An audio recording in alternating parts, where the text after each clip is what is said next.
muna tayo ng pansit. Gigisa ko na yung pansit. Ay, yung pansit. Lumpia.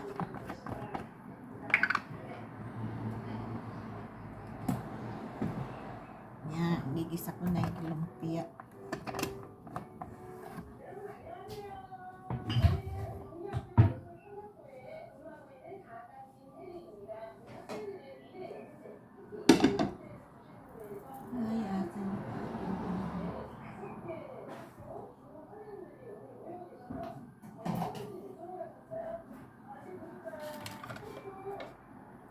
Yan, gisa na natin. Hindi makita.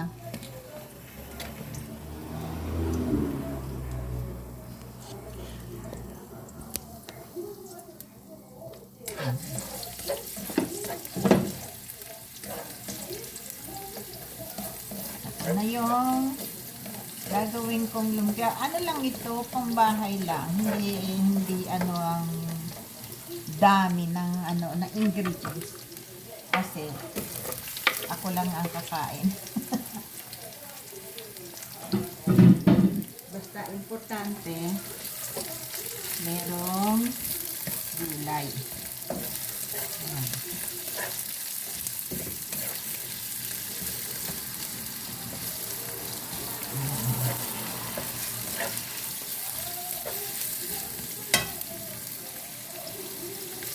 Ay, ayan, nilagay ko na yung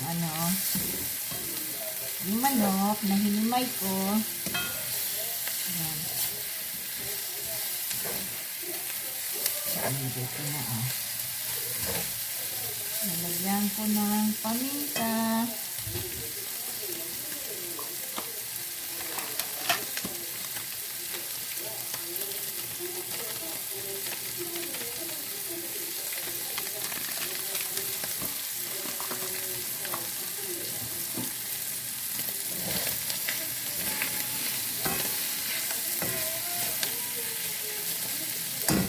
Tapos, sunod natin itong bean. Sitaw.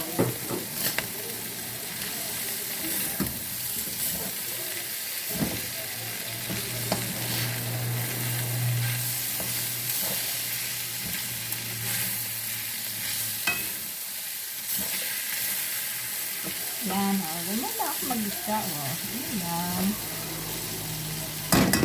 Tapos, sunod-sunod ko na yung repolyo.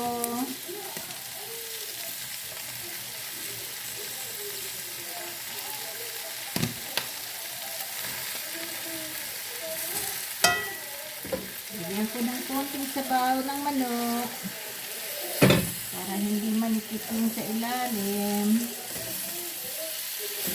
Ayan.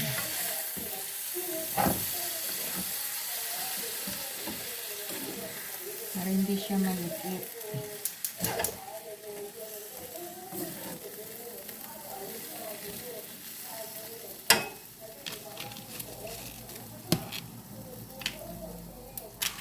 Tapos, lagay ko na ito. Yan na, magluto. Wala nang paarte-arte pa.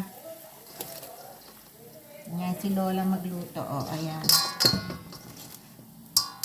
Ay, masyadong maliit.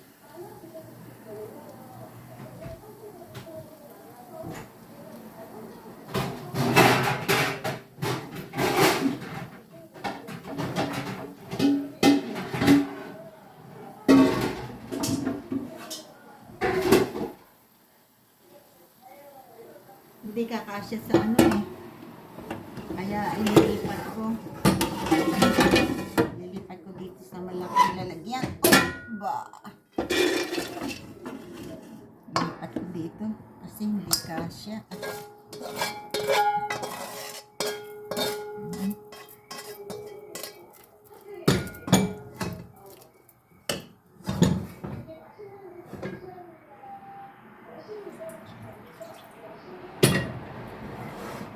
Ito yung pinag-anak ko ng manok, pinaglagaan. Masarap kasi yan. So, yan. Lagay ko yan.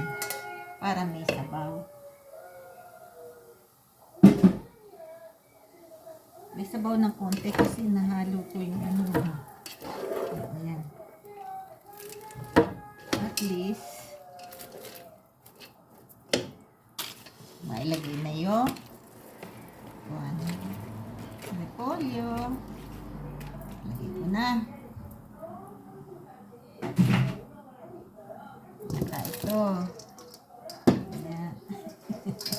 Kanya ako magluto Hindi ako basta sige, luto, ano lang. O, ayan. Magluto ko, hindi maarte. Ay.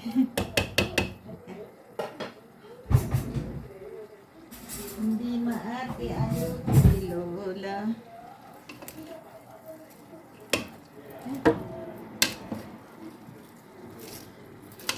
Ayan o, ganyan lang.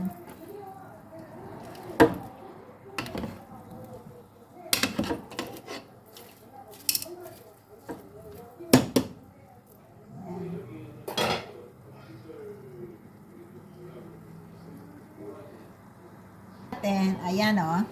Takpan muna natin para lumambot yung gulay. Okay? Checking ko na. Ayan, checking ko na. Ayun. Ano na siya.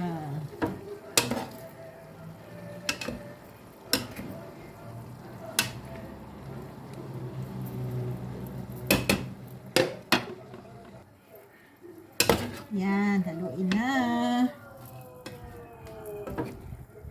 Ano na yung lumambot na yung nalanta na yung Tapos, lagay ko to carrots naman. Yan. Lagay ko yung carrots. Tapos, konting kulo lang ito, tama na.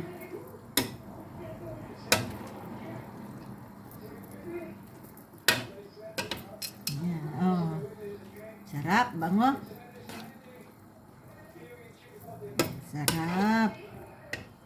Ang sarap ng lumpia ni Lola Emma.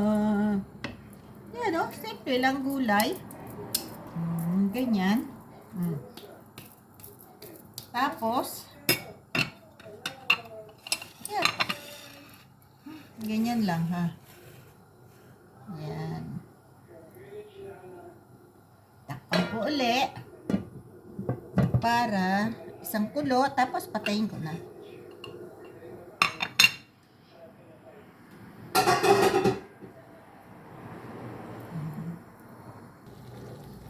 Yan o.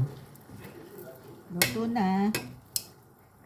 Malambot na yung gulay. Okay na. Sarap na yung gulay.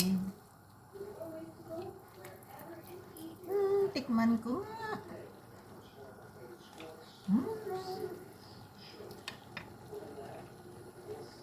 Sarap.